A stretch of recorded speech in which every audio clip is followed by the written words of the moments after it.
Now, dude, we were talking about the luck you guys been having. I mean, I guess you could call it luck. I mean, whatever you hit. But man, let's talk about this real quick. Yeah, that was probably one of my most anticipated clutches of the season, because I knew how crazy like that red stripe Cypress is by itself, So I was like, what's it gonna do with Clown?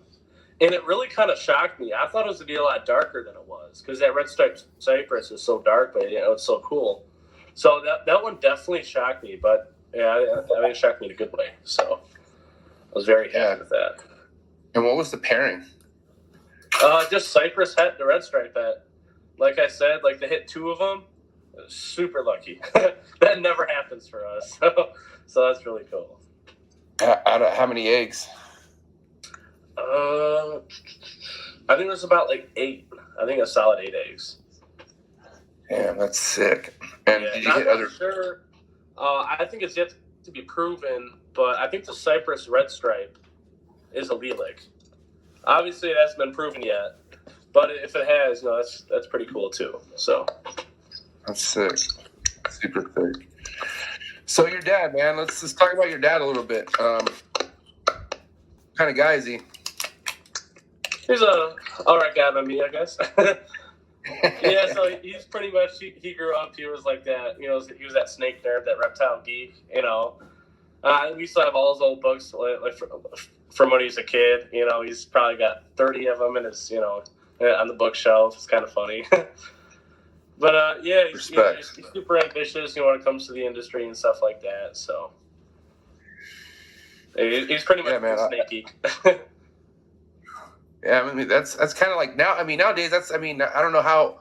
I don't think too many people bragged about being a snake geek back then, but shit nowadays, bro, that's cool, yeah. No, then you know what I mean. People love talking about that shit. Rappers want it in their videos, all sorts of stuff, man. I know. I think it's pretty awesome. Now you work, right? You have a job. You have you said you had a 12-hour day today, so you had a bit of a grind, right? Oh yeah, yep. I install gas and electric services to houses. Oh shit. Okay. Yeah. Yep. How long have you been doing that? It's a lot of work, but it's something I enjoy. Yeah, that's awesome. It's hard to do something you enjoy. It really is. Oh yeah. What does your dad do, man? It's actually the same company as me. There you go, man. Damn. So you and your pops are pretty tight. Oh yeah. That's cool. That's how I am with my dad. Now, I see you have a night. What rack system is that behind you? It's the ARS, it's a 75 series. So we pretty much do all ARS. You what? Say that again. It's all ARS. We do, except for our baby tubs. It's called Suntech Caging. It's a local guy here in Michigan. He makes them, or he used to make them. He owns his own fabricating shop and stuff like that. So I think the cages were something that he did on the side. So, but they're really good for the real small baby ball pythons, right when they're born, because the tub's a lot smaller. Cage and enclosure hookup in this hobby is so important and crucial. Oh yeah. If you know somebody, oh man, your room will look sick. If you don't know somebody, your room could look sick for a lot of money because they're just expensive, bro. You know what I mean? They're so taxed. Yeah, it's a solid $3,000 a rack. You know what I mean? For breeders. But honestly, if I'm not gonna lie, though, if I'm gonna spend that kind of money, those are the enclosures I'm gonna get. You know what I mean? Oh, I think they all pay for themselves. Because these ARS racks, we'll have them for another 50 years. They won't go bad. And everybody's place the heat tape. Well, the racks themselves, they're not going anywhere. And everybody wants them all the time. So if you if anything happened where you had to sell them, they'd be gone. You know what I mean? Oh yeah. Yep. They don't. I just ordered one more. Actually, we're on a 5-week waiting list. Yeah, I'm waiting on 48 hatchling tub rack or something from Sea Serpent, and it's been 4 weeks. I just stopped thinking about it. It's gonna come. That's sick, dude. Sunset, man. Sunset's okay. Sunset's what drew me to your account. I'll tell you that right now. Sunset's what drew me to your whole page, because for one thing, not too many people were, hardly anyone was hatching it. And by the time I was really like, wow, sunset is fucking awesome. I think you and your dad had just hatched some, I think. When did you guys first hatch the sunset? Was it 2019 or 2018? I can't remember. No, we actually, I think we bought it. Or bought it? So maybe? I think we bought it the 4th of July. So we bought our mail from Brian. He lives like 5 minutes from us. I think we went to his house, picked it up. We bought it the 4th of July of 2014. And we actually got lucky, and we got him to breed like that season. So we got one clutch. 2014? 2014, yes. We bought a male. Wow. And then we got him to breed that season, and I think we got a female to raise up real quick, and we got her to go like super early. And we hit like the cinnamon sunsets. I forgot what year it was, but we hit cinnamon sunsets a couple years later. So wow, that was cool. Yeah. So 2016, you were hitting sunsets. Oh yeah, yep. We just got super lucky with getting them to go early, and getting the females to go early. So that usually doesn't happen. Like sometimes you might get a female to go at 18 months. Sometimes you might get a female to go at 5 years or 6 years. Yeah, there's no telling really. It's fucking that right there comes down to luck. You got to make sure. I mean, sure it's all luck. Okay, why am I tripping? Why do I feel like the sunset was something that just blew up over the last couple years? Oh, it has, yeah. Because I think when they first came out, they were at like the $50,000 range, like per snake. And so most people couldn't afford it. Yeah, right in the beginning. And then they've come down in price, but like a lot more people are able to, get in the project. Mm-hmm.